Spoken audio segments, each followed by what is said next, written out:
네. 두 번째입니다. 두 번째. 아까 빈체제에 대해서 얘기했고, 이번에는 두 번째. 프랑스의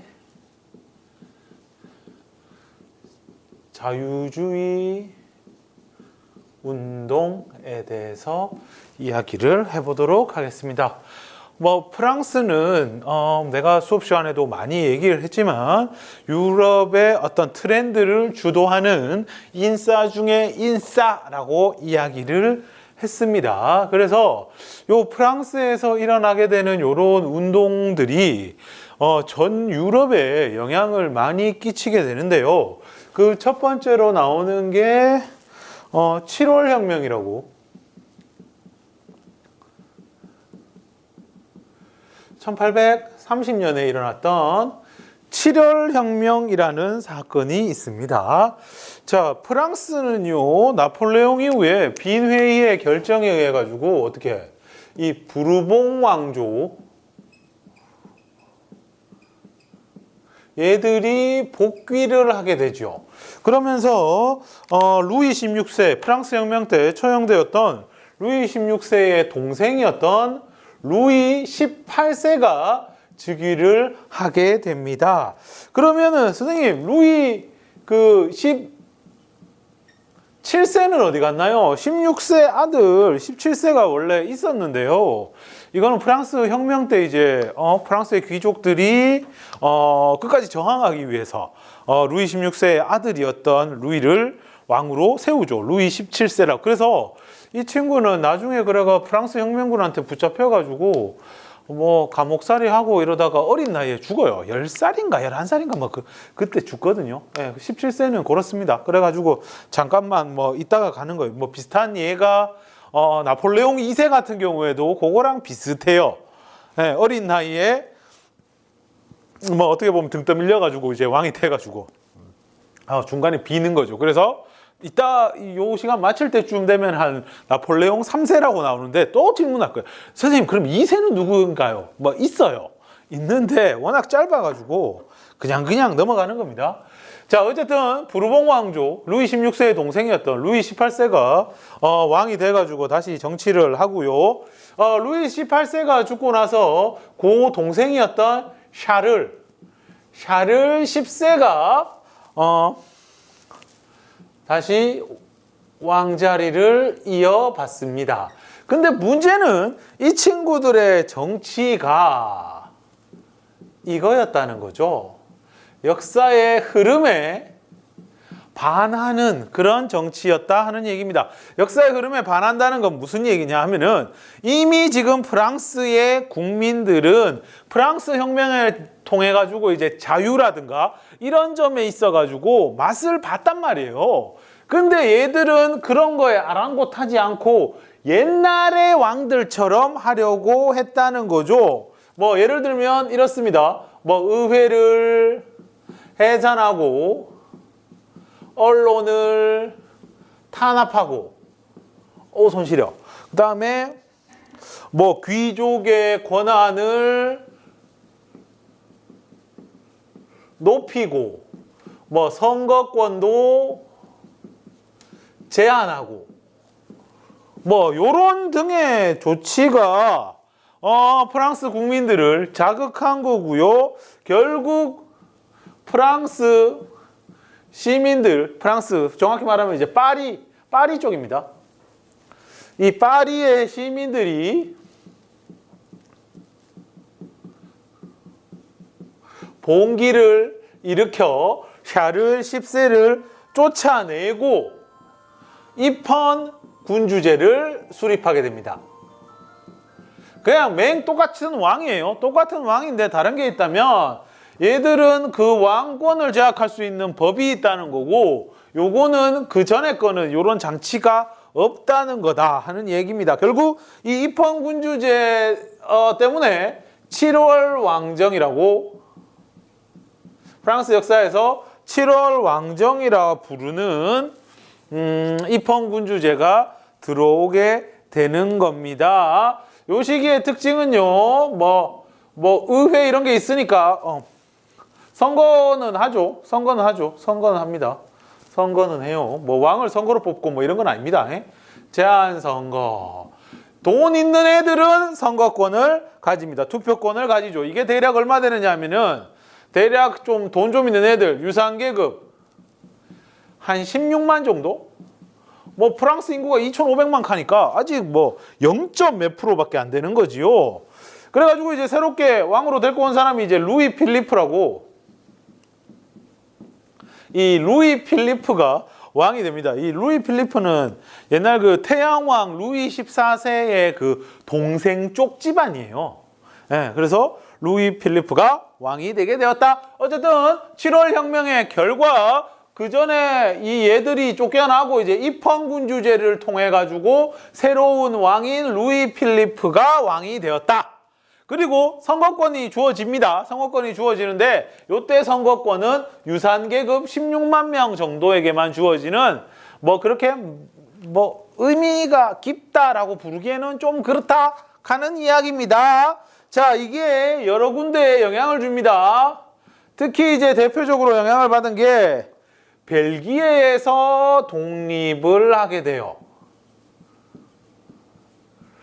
벨기에가 이 7월 혁명의 영향으로 독립을 하게 되는데, 얘들은 원래 그 네덜란드 이 빈 회의 때 네덜란드가 이 벨기에를 차지하게 되는데, 문제는 네덜란드와 벨기에가 좀 성격이 좀 달라요. 벨기에는 전통적인 가톨릭 국가고 네덜란드는 그 고이센이라고 부르는 이 칼뱅파 그쪽이거든요. 신교거든요. 그래서 안 맞아. 그러다가 결국 대립이 일어나게 됐고, 벨기에가 네덜란드로부터의 독립을 하게 됩니다. 물론 자기 뜻으로, 자기의 힘만으로 한 건 아니고 영국과 프랑스가 또 가만히 지켜보니까 얘들이 독립하는 게 더 나을 것 같은데 라고 해가지고 지원해 주니까 벨기에가 독립을 하게 된 거고, 그 다음에 영국에서도 이 영향으로 선거법이 개정되게 되고요. 그리고 뭐 이거는 성공한 케이스고 실패한 케이스를 얘기하자면 폴란드에서 이제 반란이 일어납니다.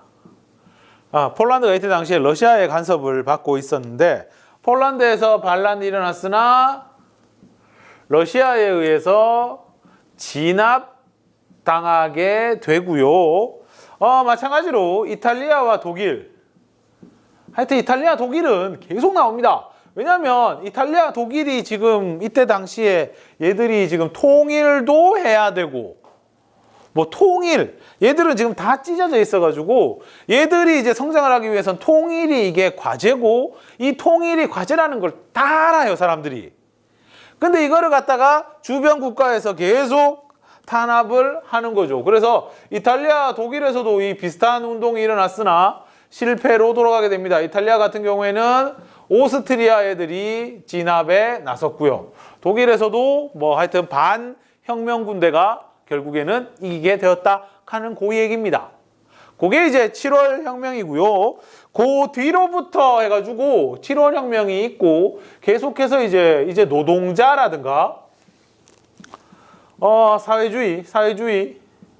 요때 말하는 사회주의는 이제 지금의 사회주의랑은 조금 다릅니다. 지금의 마르크스 그쪽 사회주의랑은 조금 다른데, 얘들 이제 노동자들이 이제 본격적으로 부상을 하게 되면서 그 뒤에도 계속 프랑스 파리는 혁명 일어나고 싸우고 총소리 들리고 막 하여튼 그래요. 그래가 요 시기에 나오게 되는 게 이제 책에는 안 나오지만 1832년에 나오는 이제 6월 봉기라고,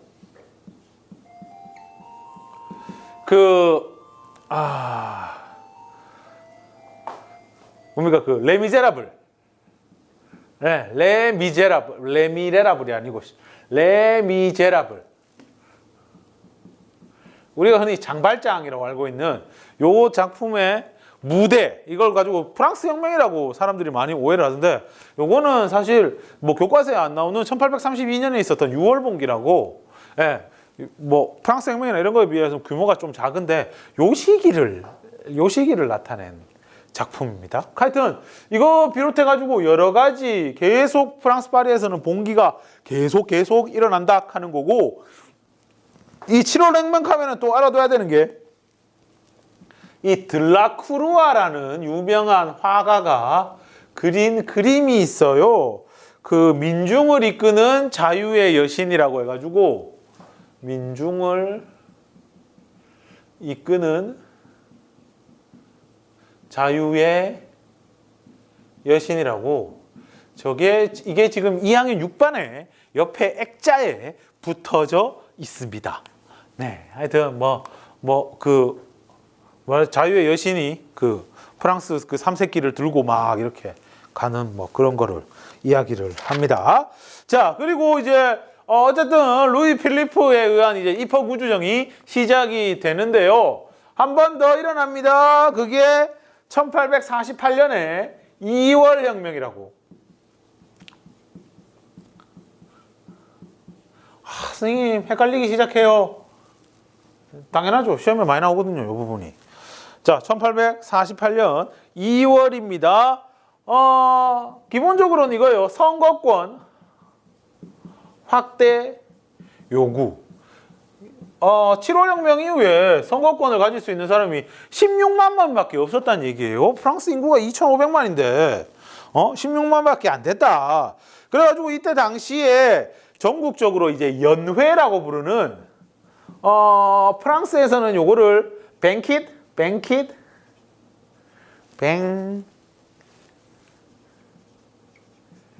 요렇게 부르는 그 연회라고 하는 요게 이제 개최가 되고 얘들이 이제 흥분을 해가지고 이제 거리로 나와가지고 싸움이 벌어지고 하는 요런 상황에 놓이게 되자 이게 이제 진압이 안 돼요. 결국 진압이 안 돼가지고 결국에는 이 프랑스의 또 시민들이 루이 필리프를 쫓아내고 새롭게 공화국 헌법을 제정을 합니다.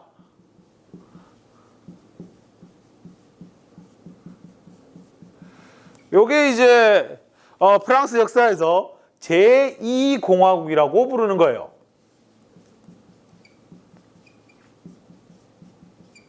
그래가지고 새로운 헌법 제1공화국은 이제 프랑스 혁명 때 나왔던 그 공화국 있잖아요. 공화정.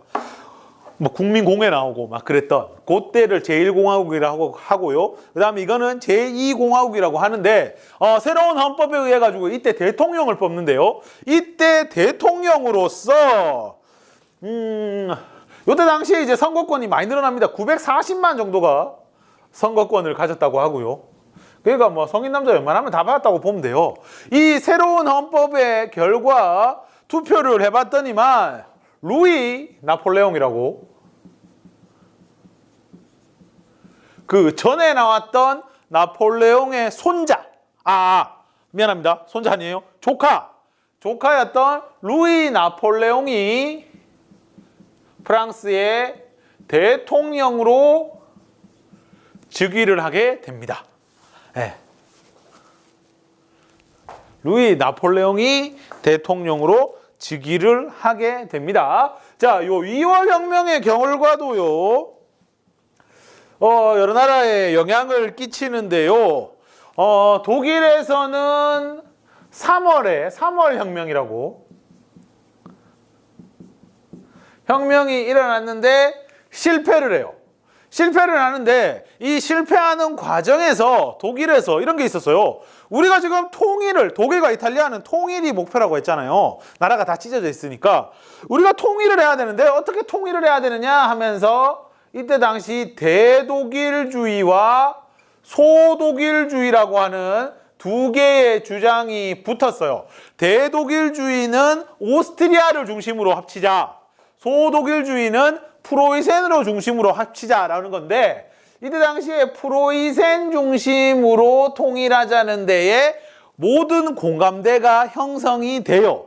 그래서 실제로 나중에 독일에서는 소독일주의를 통해서 프로이센 중심으로 통일이 이루어지게 됩니다. 자, 그리고 이탈리아에서는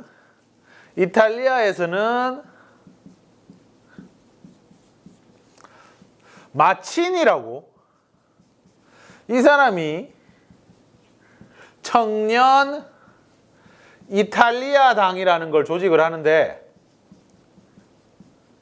이 마치니의 청년 이탈리아 당 운동이 실시가 되는데, 요거는 역시 실패로 끝났고요. 그 다음에 오스트리아에서도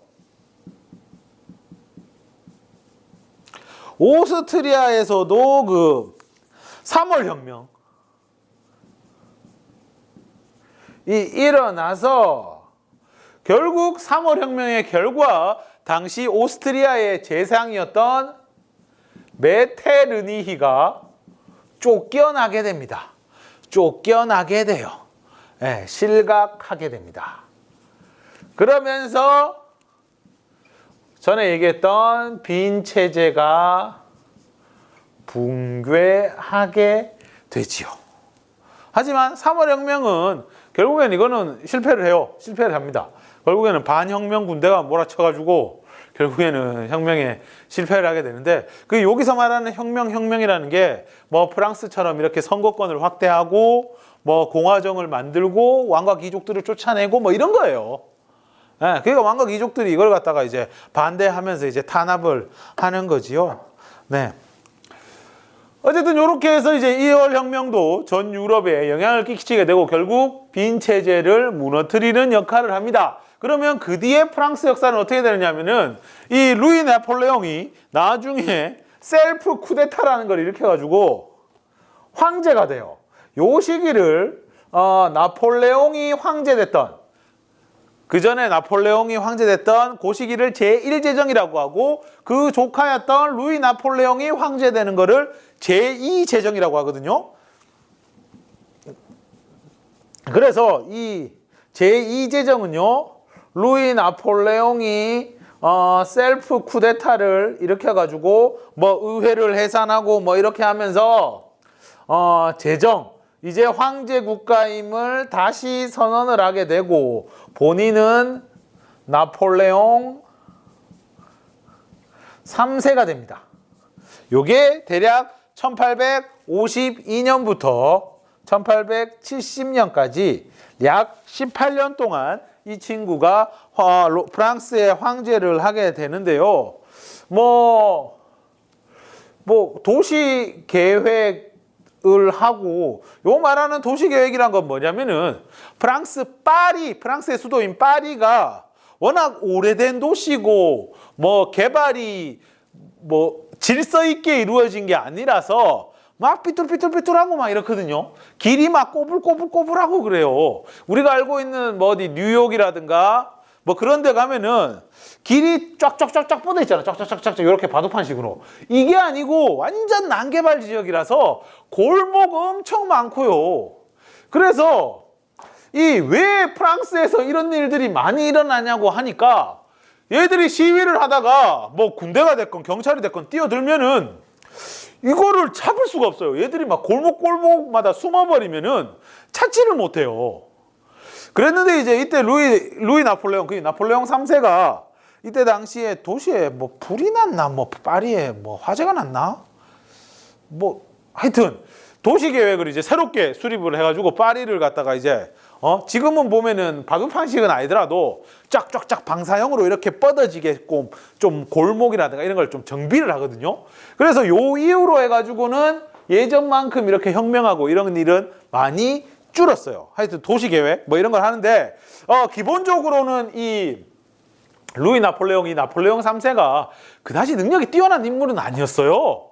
그냥 이 사람이 대통령 된 것도 뭐 능력이 있어서 이게 아니고, 나폴레옹의 조카기 때문에 이 사람이 대통령을 하고 황제도 할 수 있었고 이런 거야. 그래가지고 이 친구가 각지의 외교에서 자꾸 실패를 거듭하게 되고, 결국 마지막에 프랑스 프로이센 전쟁이라고, 프랑스가 프로이센과 전쟁을 벌이게 되는데, 요 전쟁에서 패배를 하게 되면서 나폴레옹이 망하게 됩니다. 요때 프랑스 파리의 시민들, 특히 노동자들을 중심으로 한 이 시민들은 파리 코민이란 걸 만들거든요. 요게 1870년이에요. 파리 코민이란 걸 만들어서 이게 노동자 뭐 자치정부 뭐 이런 건데 노동자들이 이제 정부를 수립해가지고 프로이센과 싸우면서 이제 버티기에 들어간 거야. 그래가지고 프로이센이 이 프랑스 파리를 포위를 해가지고 완전 굶긴 거지. 항복해라. 그래가 나중에 프랑스 파리 사람들이 먹을 게 없어가지고 막 쥐 잡아먹고 막 난리였대요. 하여튼 그렇게 하다가 결국 파리 코민도 결국 꼬리를 내리고 항복을 하게 되고 이후에 제3공화정이라고 다시 프랑스의 공화정이 수립됩니다. 1875년부터 현재까지 거의 뭐 이어져 내려오게 됩니다. 이게 프랑스의 자유주의 운동이다. 하여튼 프랑스 파리 애들은 요 파리 꼬민이 이때 활동하던 요때 엄청 되어가지고 이 사회주의 운동이나 이런 거에 있어가지고 되게 좀 많이 이후에 좀 많이 적대적으로 이렇게 했대요. 네, 요분들의 의견에 대해서 뭐 하여튼 그렇습니다. 네, 이렇게 해서 프랑스는 정리를 했습니다.